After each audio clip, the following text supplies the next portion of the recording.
Hi guys, good morning, welcome back to my channel. তো guys, এখানে দেখতে পাচ্ছ একটা ক্যাননের প্রিন্টার চলে এসছে। এটা G2010। এর প্রবলেম ছিল এখানে উল্টো দিক থেকে লেখা দেখাচ্ছিল। তো এটার প্রবলেম হচ্ছে হেডের থেকে প্রবলেম হচ্ছে। তো আমি অলরেডি হেড চেঞ্জ করে নিয়েছি। তো হেড চেঞ্জ করার পর সে লেখাটা অলরেডি চলে গেছে এবং এর দিক থেকে 1 শুধু দেখাচ্ছে। তো আমি এখানে শুধু হেডটাই চেঞ্জ করে নিয়েছি, যে ব্ল্যাক হেড চেঞ্জ করতে হয়েছে, ক্যাননের ব্ল্যাক হেড।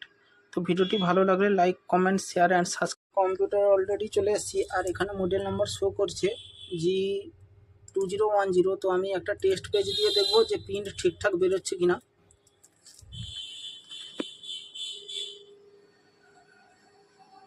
এখনো প্রসেসিং চলছে প্রিন্ট নেওয়ার জন্য।